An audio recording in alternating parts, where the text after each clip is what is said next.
berdiri bagi bangsa ini, mari maju umat pemenang.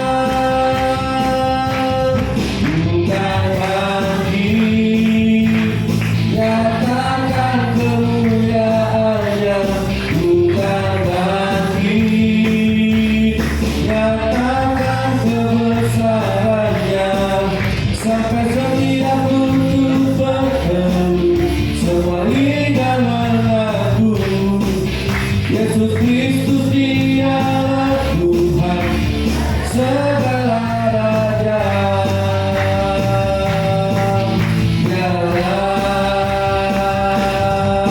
Raja. Mari kita semua umat pilihan Allah, menyala panggilannya, untuk genapi firman-Nya. Sekaranglah waktunya untuk berdiri bagi bangsa ini, mari maju umat pemenang. Dan bagi nyatakan kemuliaannya, bukan lagi nyatakan kebesarannya, sampai setiap lutut berteduh, semua lidah mengaku Yesus Kristus dialah Tuhan segala raja. Dialah Raja. Dialah Raja.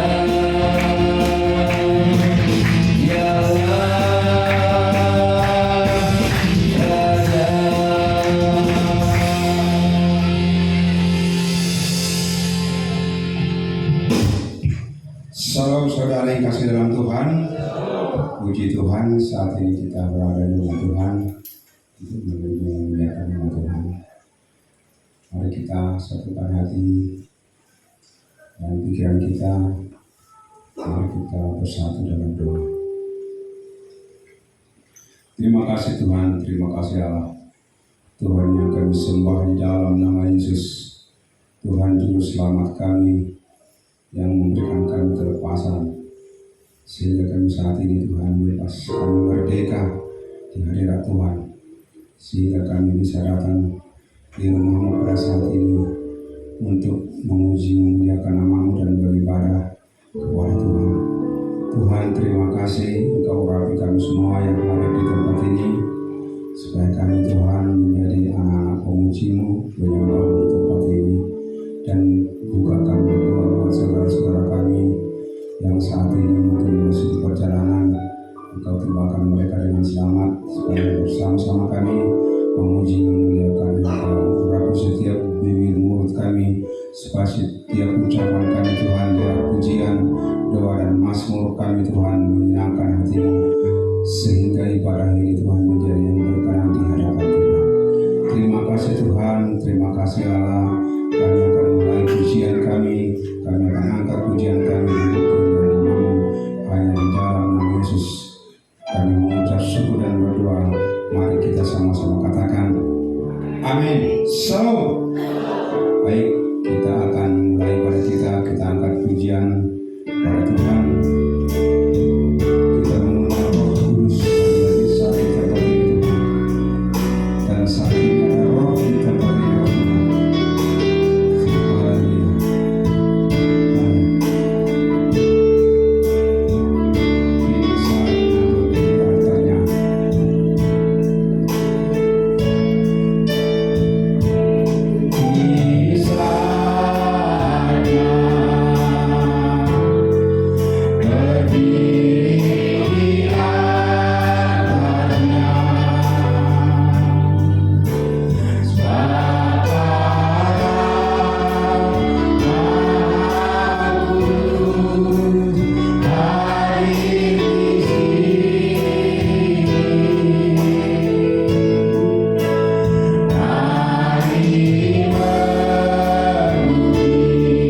Terpujilah nama-Mu Tuhan, Allah yang kami sembah dan kami tinggikan Engkau.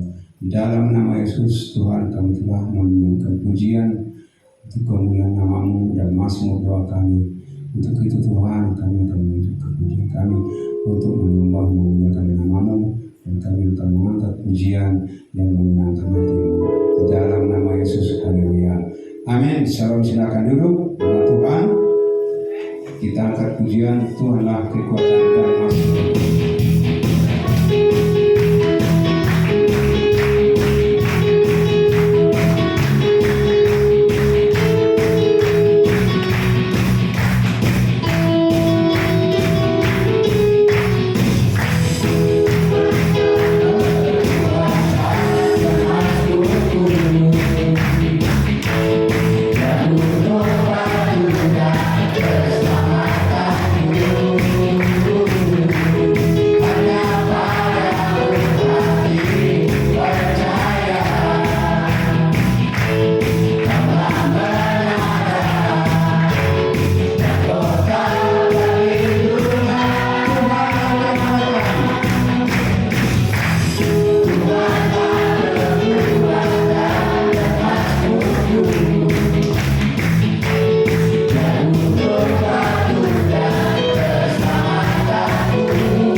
kita memuji Tuhan. Saat ini kita akan menerima kebenaran firman Tuhan. Kita akan angkat pujian, masih ada jalan.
Eloheinu Ehad, Allah Abraham, Allah Ishak, Allah Yakub.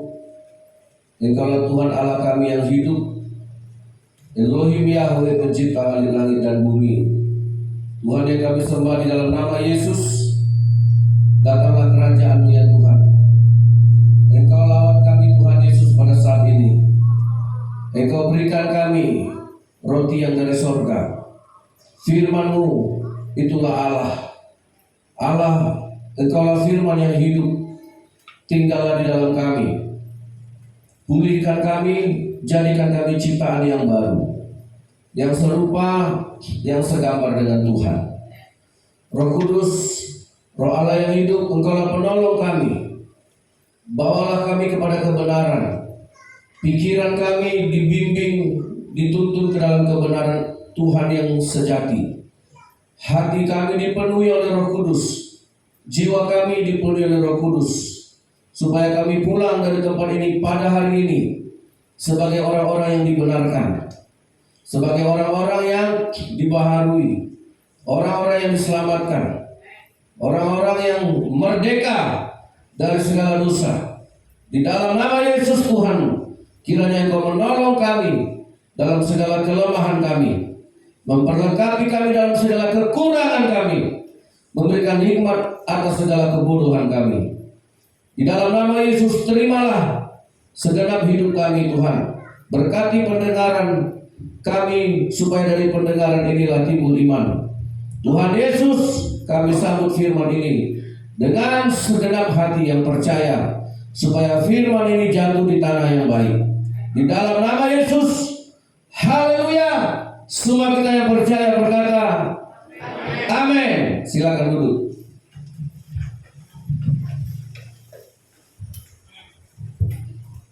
Shalom. Cek. Ya. Shalom. Wah, kurang kuat di sini belum ada. Shalom. Tuhan Yesus memberkati kita. Amin.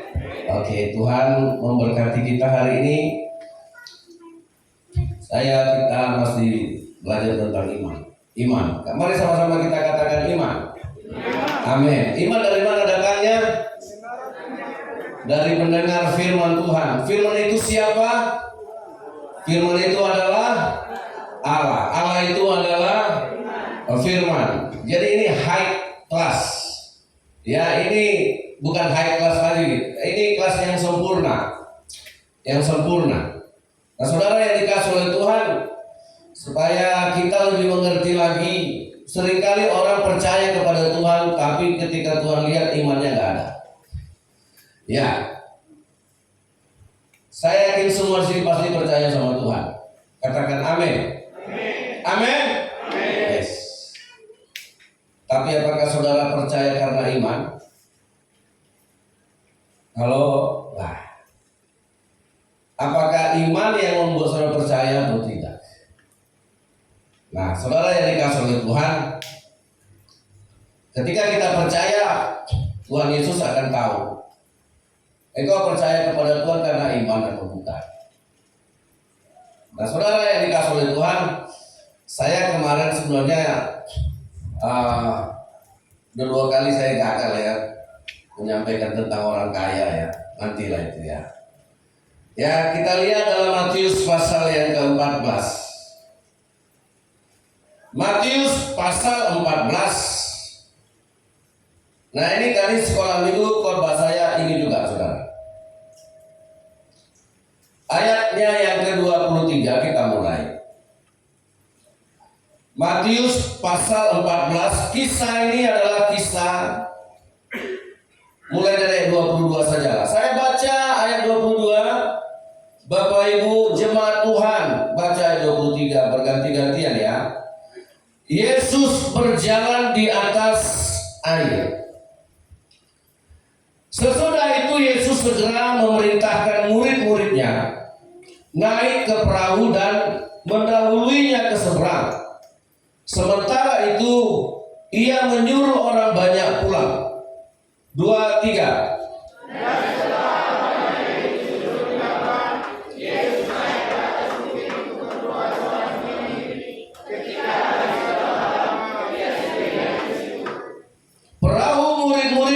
sudah beberapa mil jauhnya dari pantai dan diombang-ambingkan gelombang karena angin sakal.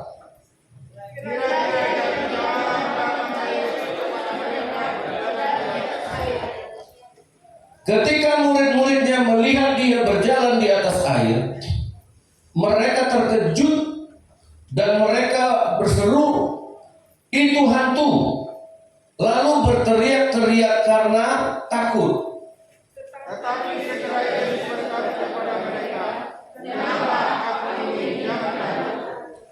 Lalu Petrus berseru dan menjawab dia, "Tuhan, apabila Engkau itu, suruhlah aku datang kepadamu berjalan di atas air." Kata Yesus, "Datanglah." Maka Petrus berpura-pura berjalan di atas air mendapatkan Yesus. Tetapi ketika dirasanya tiupan angin, takutlah ia dan mulai tenggelam, lalu berteriak, "Tuhan, tolonglah aku."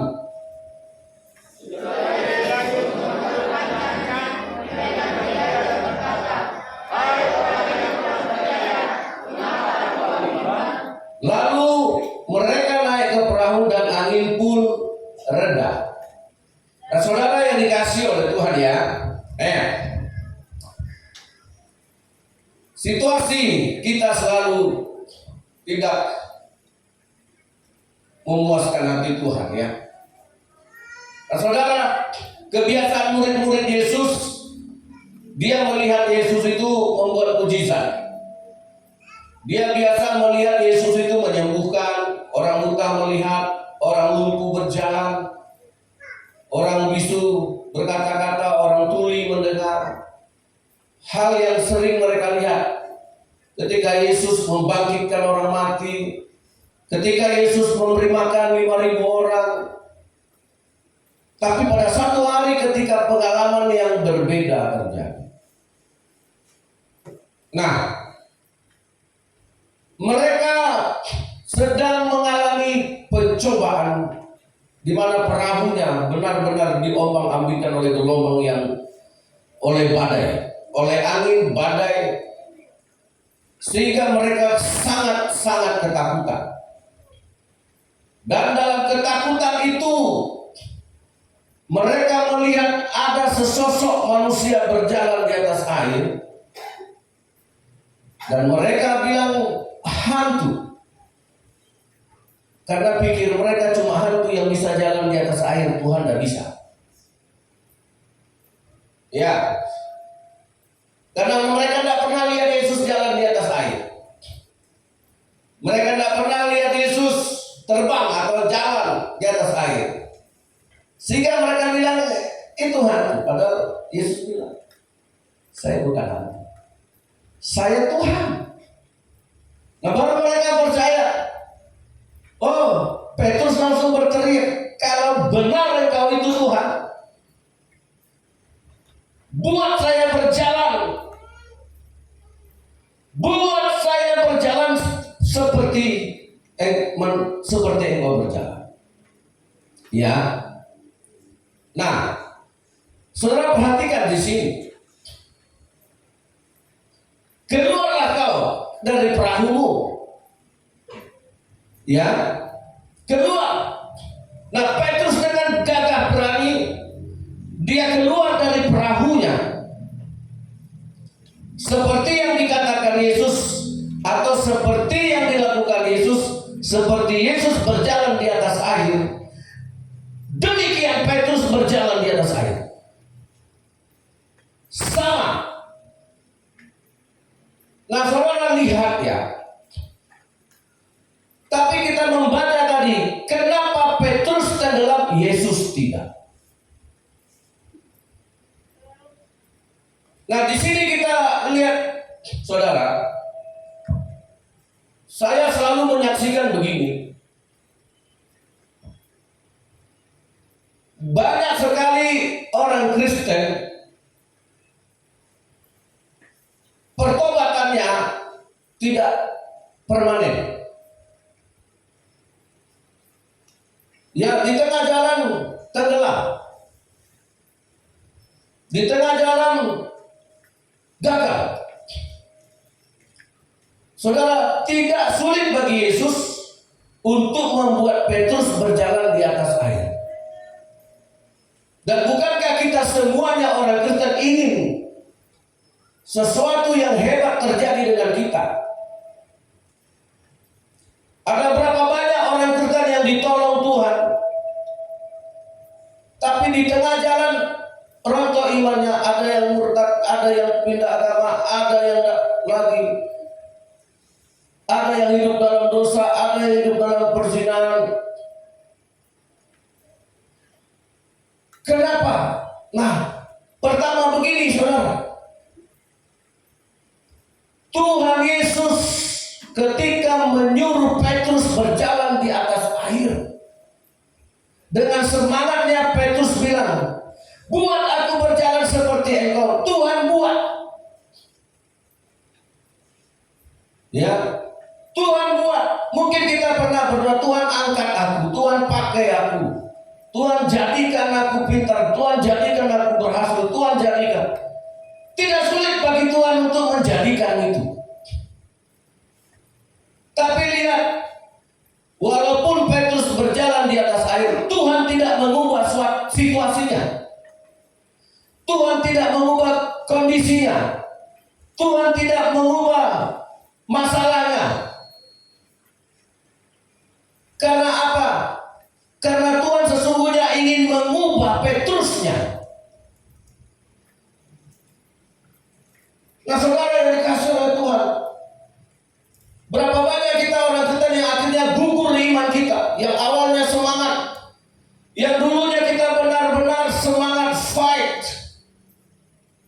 tiba-tiba tidak nampak lagi di gereja, tiba-tiba hilang dari Tuhan. Kenapa kau begini? Masalah. Kenapa kau begini? Tergoda, aku jatuh dalam dosa dan tak bisa bangkit lagi. Iya kan? Nah makanya banyak anak-anak muda sekarang ingin dipakai, ingin sukses, tapi ingat Tuhan tidak mengubah situasi. Apalagi lagu-lagunya sekarang. Kalau kami dulu lagu-lagunya kemesraan ini, gereja tua. Ya, anak-anak sekarang ada lagunya yang membuat saya aneh gitu.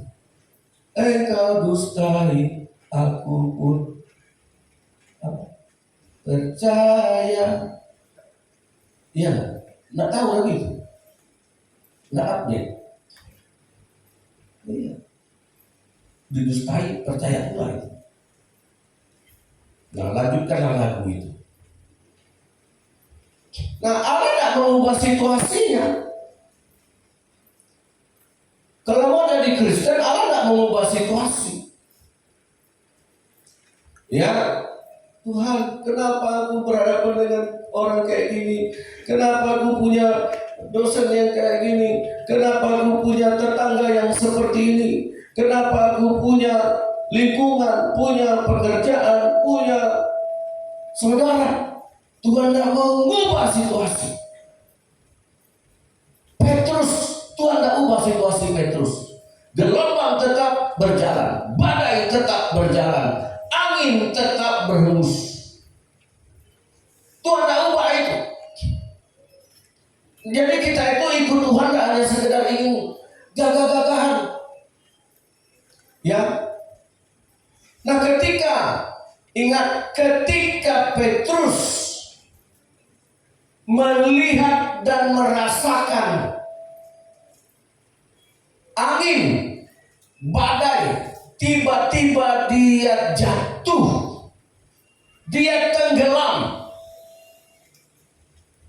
Kenapa dia tenggelam? Yesus tidak tenggelam. Airnya, kondisinya, situasinya sama. Bukankah dia yang bilang, buat aku berjalan seperti engkau berjalan? Ya Tuhan buat. Tuhan buat. Tapi Yesus tidak tenggelam, Petrus tenggelam. Gagal artinya. Tidak sampai. Apakah Yesus yang salah?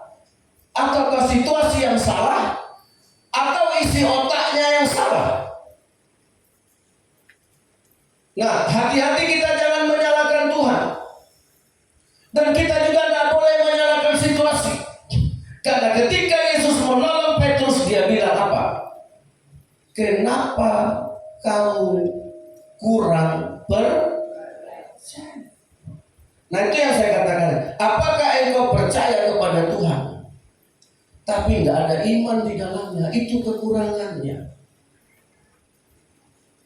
Sama dengan bangsa Israel, dia dibawa Tuhan keluar dari Mesir, tapi Mesir nggak keluar dari otaknya.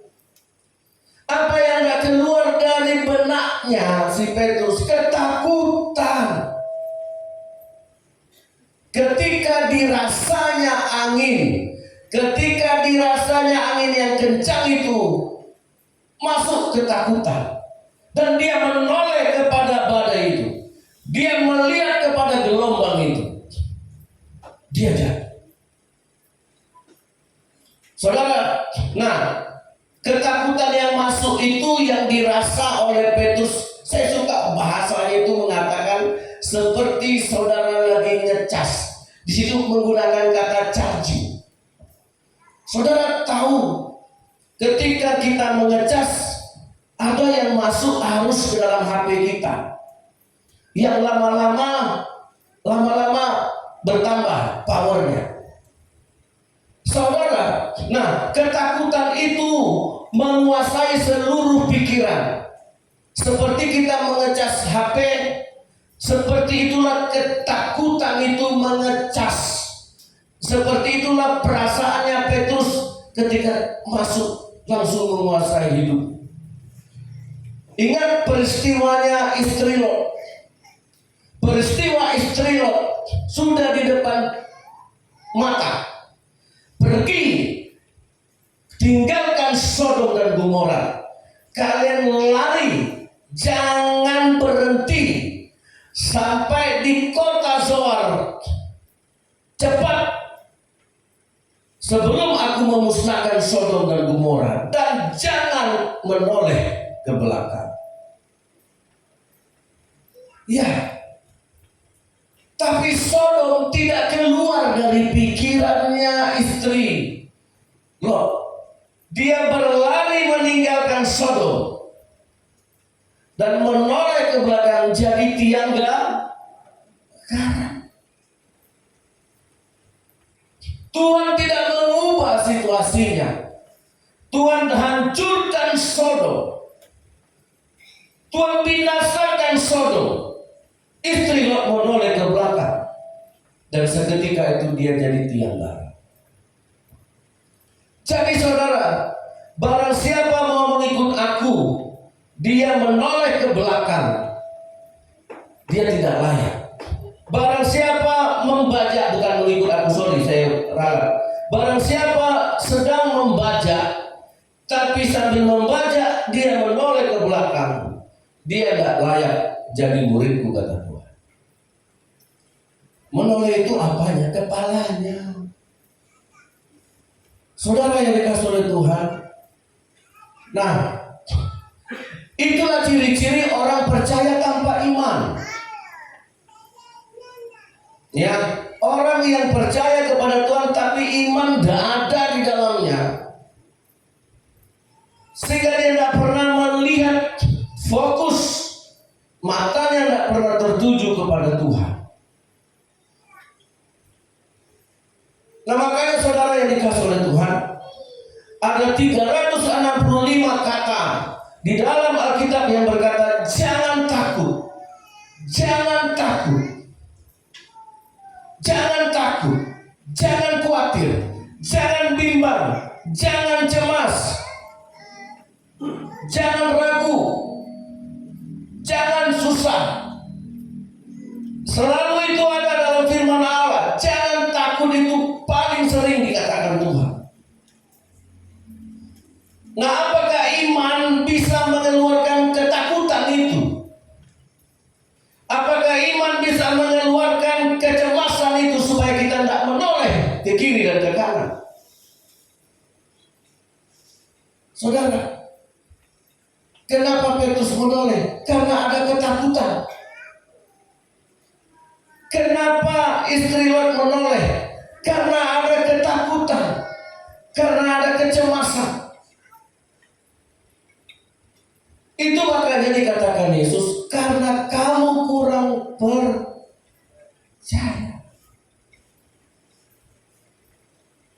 bisakah orang percaya kepada Tuhan dengan pikiran? Bisa. Bisakah orang percaya kepada Tuhan dengan perasaan? Bisa. Tapi apakah orang itu percaya dengan iman? Nah, itu yang luar biasa. Amin. Amin. Nah, saudara, iman sama sekali tidak bergantung dengan kemampuan kita. Iman benar-benar anugerah dari Tuhan supaya kita punya potensi. Lihat, bisakah Petrus berjalan di atas air? Bisa kok. Tapi masalahnya tidak bertahap. Masalahnya tidak selesai. Saudara tahu arti iman? Salah satu arti iman itu faith. Kalau engkau sudah memulai, engkau harus menyelesaikannya sampai setia. Nggak ada iman itu hanya sampai di tengah jalan. Amin. Nggak ada gagal di tengah jalan itu, enggak. Iman itu artinya salah satu artinya kesetiaan. Di mana setia seseorang diukur? Di langkah akhir. Amin. Di langkah akhir. Petrus nggak sampai kepada Yesus. Belum sampai kepada Yesus, dia udah tenggelam. Jadi saudara, hati-hati kalau kesenanganmu jatuh bangun, muncul di gereja sekali-sekali. Maaf, saya katakan itu bukan iman. Mungkin engkau percaya dengan logika dan nalar saja. Tapi begitu nggak enak perasaanmu, begitu kena masalah, begitu kena tekanan, langsung kita mundur dari Tuhan. Karena Tuhan tidak pernah mengubah situasi. Amin. Tuhan tidak pernah mengubah situasi. Tuhan tidak pernah mengubah keadaan. Tuhan mau mengubah hidup kita. Amin. Apakah iman itu mengubah hidup kita? Mengubah cara pikir kita.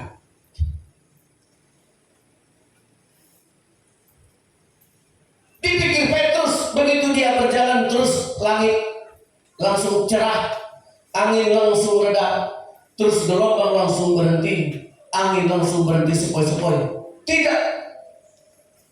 Karena tujuan Tuhan, dia ingin mengubah si Petrus. Masalah membuat kita berjalan di atas air. Masalah membuat kita, anak-anak ini, membuat kalian mau berhasil, mau beruntung, mau sukses, itu masalah kecil bagi Tuhan. Tapi yang susahnya mengubah hidup kita.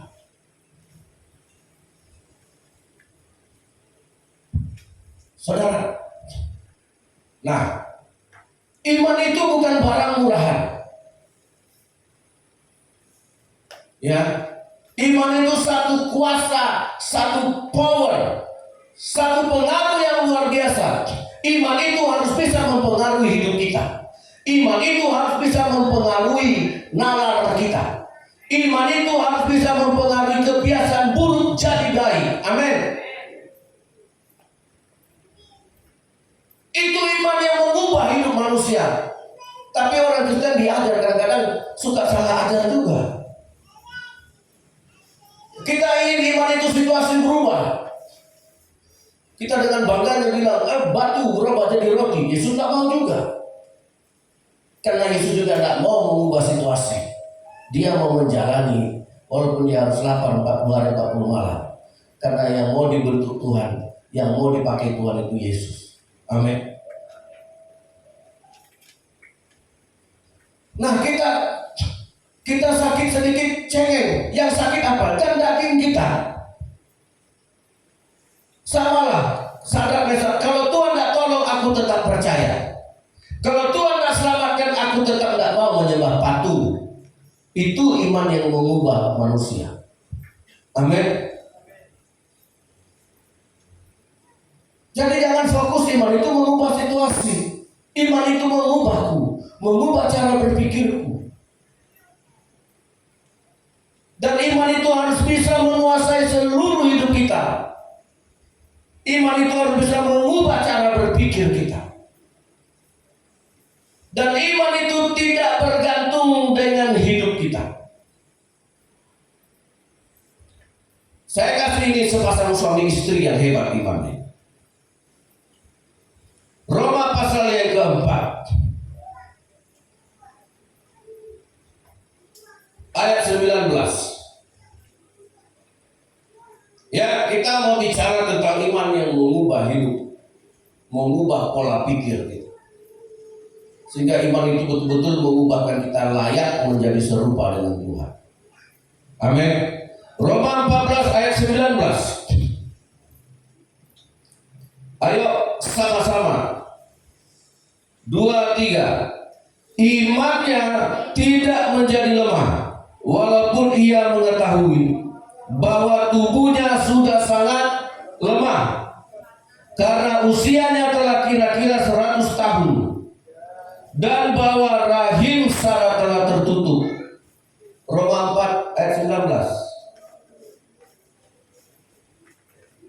Salah. Oh. Oke, kita baca sekali lagi ya. Roma 4 ayat 19. 2, 3. Imannya tidak menjadi lemah, walaupun ia mengetahui bahwa tubuhnya sudah sangat lemah, karena usianya telah kira-kira 100 tahun, dan bahwa rahim Sarah telah. Ini siapa? Siapa yang dimaksud? Abraham. Apa itu iman? Apa itu manusia? Iya, saudara, jadi jangan cepat bilang imanku lemah. Enggak, iman itu walaupun tubuhnya lemah, imannya tidak lemah. Walaupun saudara kanker, saudara jantung, saudara kena sakit parah-parah, iman itu enggak sakit. Itu baru iman. Amin. Tapi gara-gara batu, imannya ikut batu, itu enggak iman. Tidak ada korelasi iman dengan penyakit kita. Karena iman datang bukan dari makanan, iman datang bukan dari minuman, iman datang bukan dari gaji, iman datang dari firman Tuhan. Amin. Jadi kalau kita lemah gara-gara penyakit, percayamu lemah, semangatmu lemah, gara-gara tekanan ekonomi, gara-gara masalah ekonomi, terus kita bilang imanku lemah, kita menjauh dari Tuhan. Itu bukan iman. Jangan malu-maluin Tuhan. Walaupun Abraham tubuhnya sudah sangat lemah, tapi imannya tidaklah lemah. Sehingga iman itu bisa membuat Abraham mendapatkan mujizat di luar keterbatasan kekuatannya. Unlimited. Umur 100 tahun dia punya anak. Barulah Abraham bangga dengan imannya. Amin. Abraham dengan Sarah sama. Punya definisi iman yang sama, punya butir iman yang sama. Sekalipun iman itu sebesar biji sesawi, kata Tuhan, tapi engkau bisa berkata kepada gunung ini pindah, dia pindah. Amin. Tidak mungkin gunung yang memindahkan iman. Yang mungkin adalah iman yang memindahkan gunung. Walaupun iman itu hanya sebesar biji sesawi. Terus dari mana iman saudara selama ini? Terus dari mana iman yang kita dapat selama ini? Yang tidak pernah menjadi satu pengaruh, yang tidak pernah menjadi satu kekuatan, yang tidak pernah jadi satu kemampuan, yang paling penting untuk mengubah kita mengerti iman itu seperti Tuhan. Amin. Makanya tadi saya katakan Petrus tenggelam, Yesus tidak. Bukankah tujuannya dia ingin seperti Yesus? Dia dibuat berjalan, tujuannya kan supaya dia seperti Yesus berjalan. Buatlah aku berjalan seperti Tuhan berjalan. Tapi dia gagal. Ibrani pasal 11. Nah, tadi tentang Abraham. Sekarang tentang istrinya. Ibrani 11 ayat 11.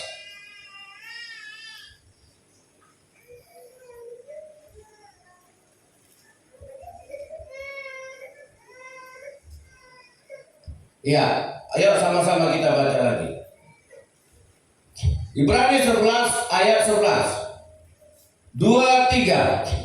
Karena iman ia juga dan Sarah beroleh kekuatan untuk menurunkan anak cucu, walaupun usianya sudah lewat, karena ia menganggap Dia yang memberikan janji itu setia. Saudara, saya mengingatkan, iman tidak pernah lepas dari firman. Tidak ada alasan kita untuk tidak memegang dan melakukan firman itu. Walaupun Sarah usianya sudah lewat, sudah kadaluarsa, tubuhnya, fisiknya tidak memungkinkan lagi untuk dia menurunkan keturunan, tapi karena iman Sarah beroleh kekuatan. Dari mana kekuatannya? Dari iman atau dari tubuhnya? Dari iman. Terus kenapa dia memegang iman? Karena dia percaya janji. Dia percaya. Nah, itu baru iman. Tubuhnya lemah, imannya tidak lemah. Amin. Itu iman. Tubuhnya nggak mampu, imannya mampu.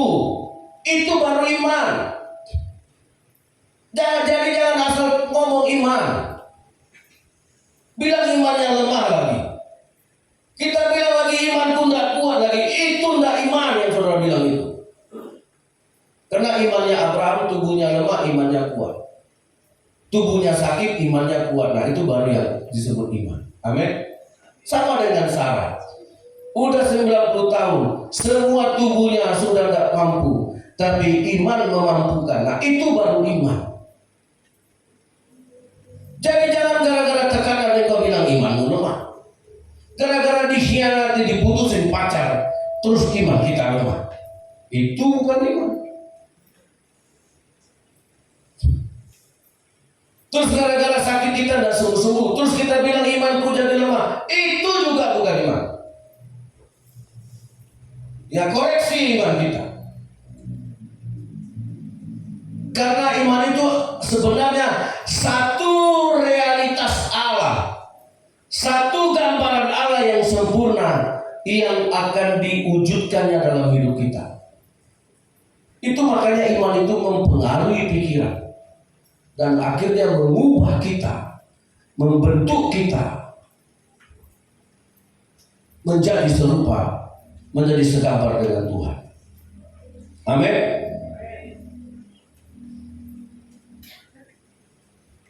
Saudara yang dikasihi oleh Tuhan, ada 2 kali Yesus berkata tentang kurang percaya.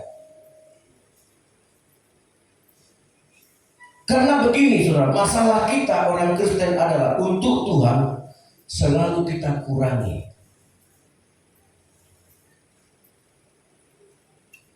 Ya, untuk Tuhan selalu kita mengurangi. Tapi kalau kita minta sama Tuhan, selalu minta ditambah-tambahi. Betul nggak? Padahal kita minta tambah, Tuhan juga bilang udah salah. Tapi kalau untuk Tuhan kita kurangi waktu untuk Tuhan. Udahlah kita ke gereja hanya sekali seminggu. Itu pun kita kurangi lagi waktunya, datang terlambat, pulang cepat. Udahlah kita ke gereja sekali seminggu, sampai di gereja nyanyi pun tidak mau, berdoa pun lihat kiri kanan. Kita kurangi lagi. Udahlah ke gereja sekali seminggu, sampai di gereja engkau main HP.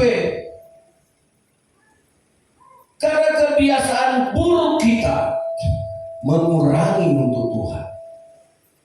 Terus kita mau bilang kita punya iman? Enggak. Buka Ibrani 11 ayatnya yang keempat. Nah, ini anak-anak, saya minta anak-anak yang sekolah itu baca. Kalian masih punya masa depan. Pertarungan hidup ini harus kalian mulai dengan iman yang benar. Ya, sekalipun engkau sudah punya sarjana, engkau sudah punya gelar, tetap engkau akan berkata begini, Tuhan tambahkan iman kepada. Iman akan membuat kualitas hidupmu sama sefrekuensi dengan Tuhan. Iman itu mengembalikan kita kepada jati diri kita, serupa segambar dengan Tuhan. Amin. Amin. Ya, itu kualitas iman. Kualitas iman tidak menjadikan saudara seperti saya. Kualitas iman menjadikan saudara segambar dengan Tuhan. Kalau Tuhan jalan di atas air, engkau pun jalan di atas air. Amin. Nah, lihat Ibrani 11 ayat 4. Baca sama-sama dengan saya. Ayo, Ibrani 11 ayat 4, 2, 3. Karena iman Habel telah mempersembahkan kepada Allah korban yang lebih baik daripada korban Kain, bahwa ia benar.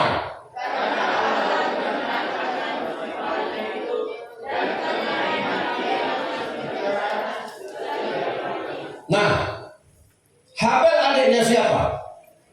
Kain. Bapaknya sama nggak? Mamanya sama nggak? Tuhannya sama nggak? Ibadahnya sama nggak? Apa yang beda? Persembahannya. Kenapa persembahan Habel tidak sama dengan persembahan abangnya? Apa alasannya? Kan jelas, karena iman. Terus kita mau tanya, Kain punya iman nggak? Tidak. Kenapa Habel punya iman? Kenapa Kain nggak punya? Nah, kita semua sama sih. Makanya saya bilang, Tuhan, ada satu perkataan firman Tuhan, apabila aku datang ke dunia, ke bumi, adakah aku mendapatkan iman di bumi? Pernah tak baca ayat itu? Pernah? Adakah Tuhan akan mendapati iman di bumi? Ya, nanti kita cari ayatnya. Nah, saya lanjutkan dulu ini. Habel melihat abangnya beribadah, lihat bapaknya juga beribadah, lihat mamanya juga beribadah. Terus lihat abangnya mempersembahkan, bawa persembahan dari hasil ladangnya, dari hasil cocok tanamnya, dibawa. Tapi karena dia punya iman, itu dari mana? Iman itu bukan dari bapaknya. Iman itu juga bukan dari abangnya. Iman Habel itu dari Tuhannya, dari mendengar. Makanya saudara, kita itu perlu motivasi diri kita itu untuk cari firman. Oh, tidak diajarkan bapakku, oh tidak diajarkan mamaku. Kenapa Henok terangkat ke surga? Henok itu keturunan ketujuh dari Adam.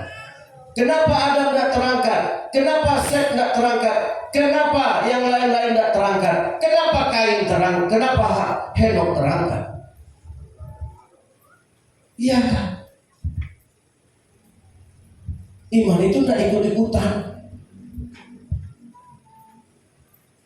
Iman itu tidak ikut-ikutan. Orang ngasih persembahan 5.000 aku dah. Tanya hati. Lantas Habel memberi persembahan karena iman. Apa yang mau kasih sama Tuhan? Aku ingin yang terbaik. Aku ingin yang terbaik. Terus selalu pemimpin puji-pujian berkata, berikan yang terbaik sama Tuhan. Tanya hati, dari mana yang terbaik itu berasal? Bukankah yang disebut iman adalah orang yang berkenan di hati Tuhan? Amin. Amin. Tuhan, terimalah persembahanku ini, walaupun sedikit sekali. Kalau karena saudara pelit,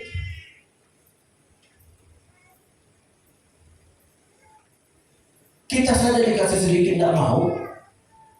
Halo, ada yang senang dikasih sedikit? Kok aku segini? Apa banyak? Aku dikit. Orang kita aja dikasih sedikit tidak mau. Terus kita suruh Tuhan memberi. Kita kasih sedikit Tuhan. Yang penting aku sukacita ngasihnya Tuhan. Iya. Orang kasih 2.000 sukacita.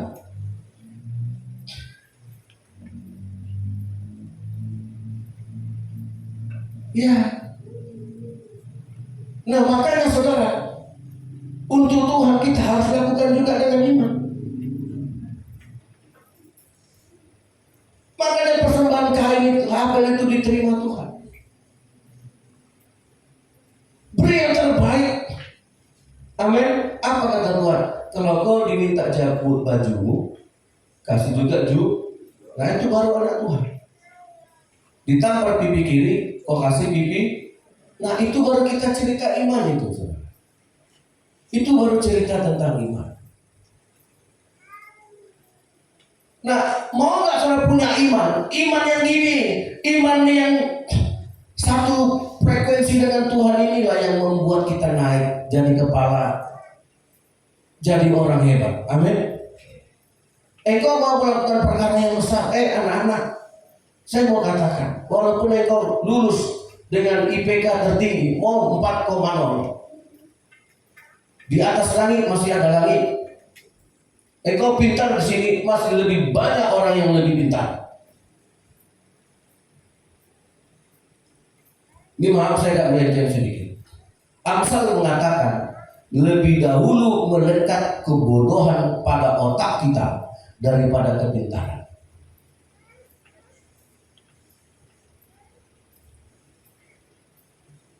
Ya, makanya saya gak usah jauh-jauh. Pendidikan sekolah dasar di Jepang atau di Singapura, makanya di sana guru sekolah dasar lebih banyak gajinya. Ya mau jadi guru nanti boleh. Kalau bahasa Inggris jadi guru di Australia 30 juta gajinya. Mau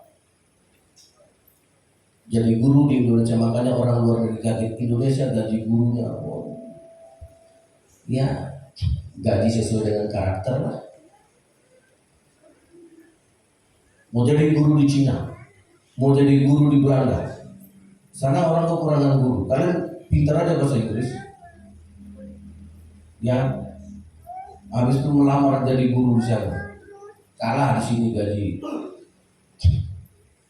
gaji kepala dinas.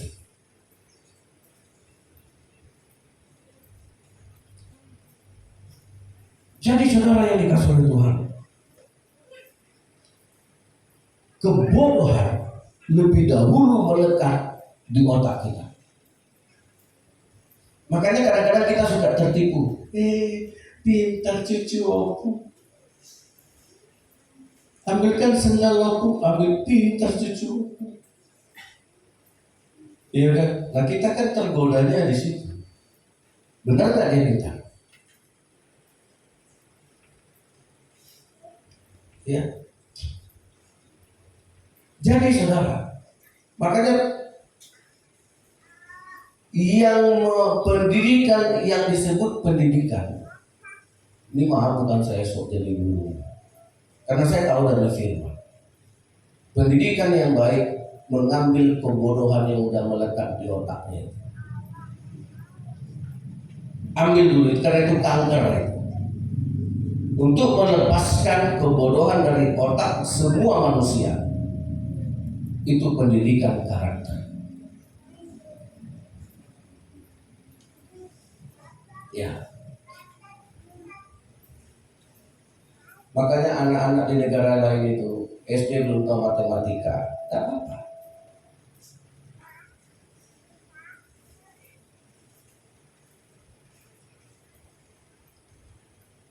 Ya. Itu makanya saudara, kayak di Malaysia saja SMP sama SMA itu disatuin. Indonesia nggak tahu kapan itu bisa.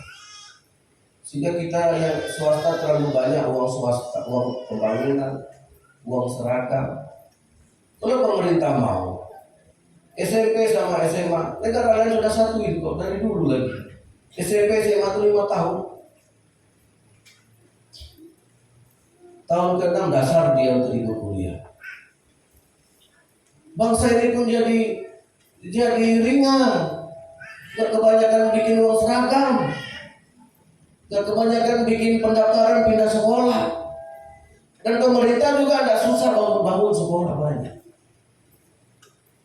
Kenapa kita tidak contoh? SMP SMA satukan saja 5 tahun.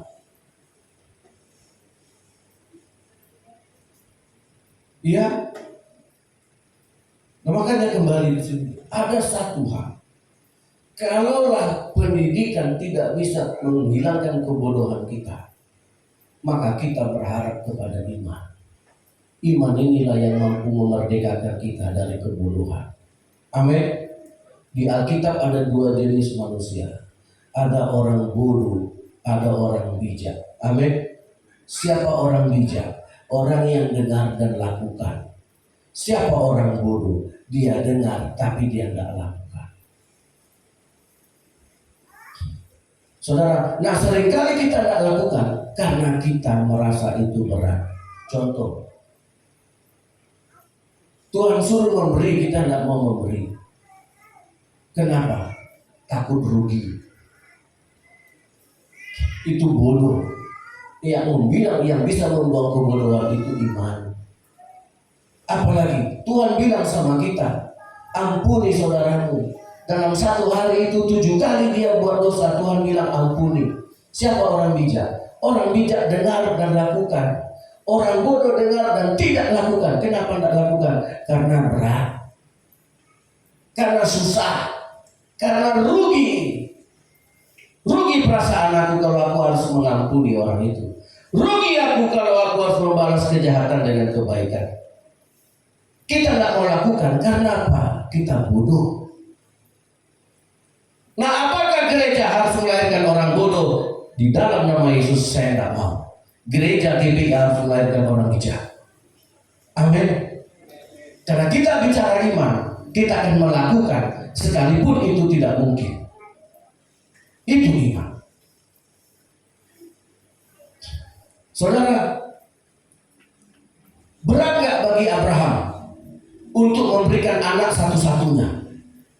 Berat gak bagi Sarah untuk memberikan anak satu-satunya? Sangat berat. Tapi karena iman Abraham, ya Tuhan, anakmu yang kau kasih itu kau korbankan. Berikan sebagai korban bakar. Apa kata Abraham? Ya. Dibawanya anaknya, dipersembahkannya sama Tuhan. Jadi saudara, itu baru iman. Dia dengar, dia lakukan. Nah, makanya Tuhan mengangkat orang yang begini. Makanya Tuhan jadikan sama seperti Tuhan, awet setia sampai akhir. Bukan kumat-kumatan. Sebenarnya berkat Tuhan itu tidak tergantung musim dan tidak kumat-kumatan. Akan naik terus, bukan kayak roda pedati. Prinsip iman tidak seperti roda pedati prinsip dunia, kadang di atas, kadang di bawah. Iman tidak begitu. Amin. Karena iman engkau akan tetap naik dan tidak turun. Nah, itu iman. Engkau akan jadi kepala dan tidak jadi. Nah, kalau kita naik terus besoknya jatuh, maka Yesus akan berkata sama Petrus tadi, kenapa tadi kau sudah bisa jalan, sekarang kau jatuh? Iya Tuhan, badainya besar. Karena kau kurang percaya. Iman harus selesai sampai akhir. Amin. Tuhan Yesus memberkati kita. Pulang dari gereja ini punya iman yang benar. Alkitab ada di tangan saudara. Baca, renungkan itu. Amin. Ini buat saudara.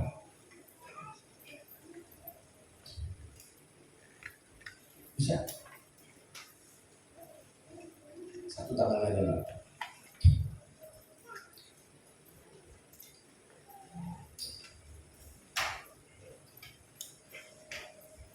Masih ada jalan. Dikunci F aja. Kita nyanyikan lagu tadi.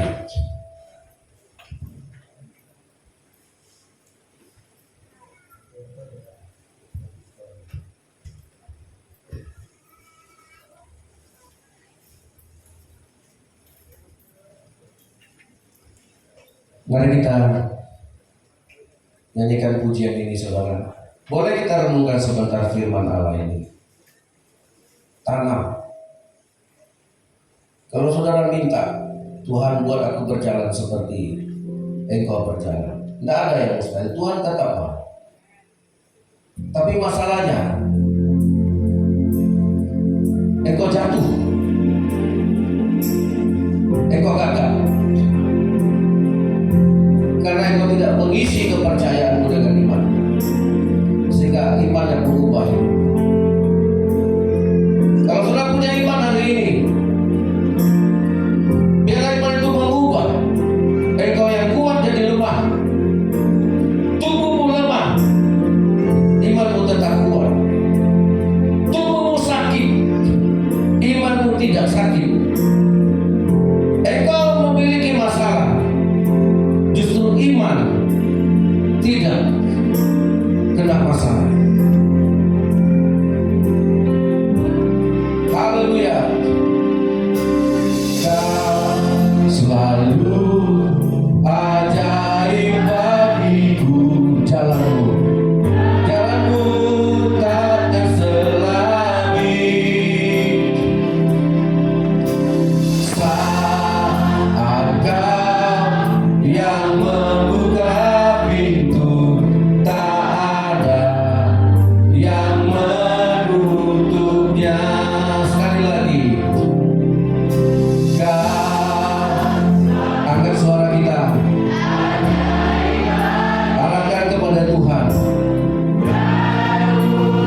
menghilangkan kebodohan dunia.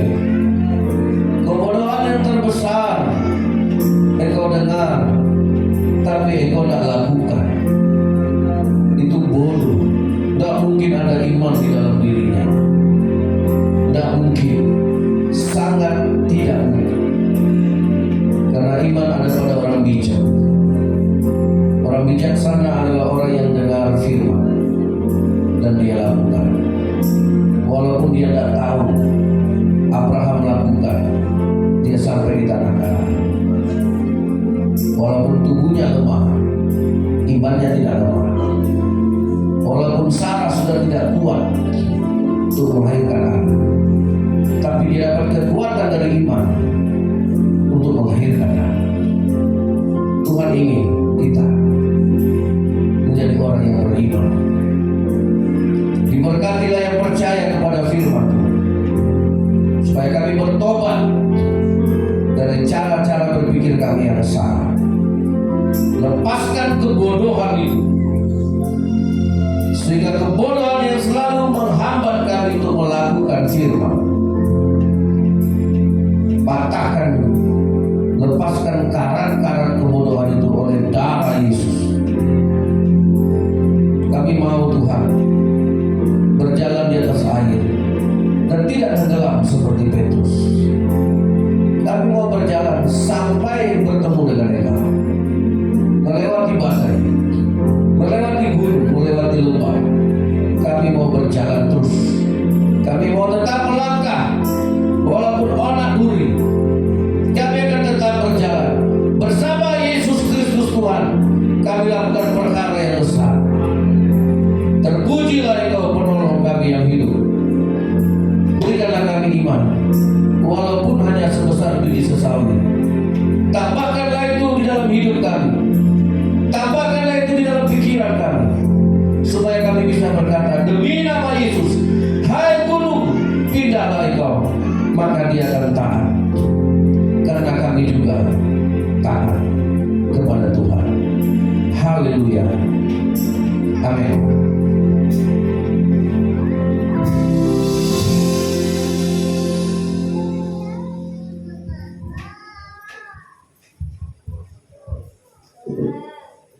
Baik, puji Tuhan, firman Tuhan yang begitu menguatkan kita.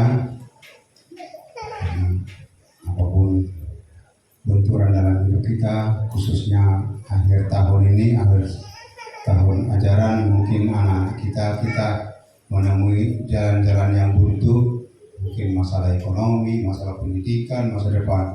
Tapi ingat, masih ada jalan terbuka bagi kita. Amin. Puji Tuhan, saat ini kita akan memberikan yang terbaik sebagai persembahan kita kepada Tuhan. Sebelumnya mari kita bersatu dalam doa.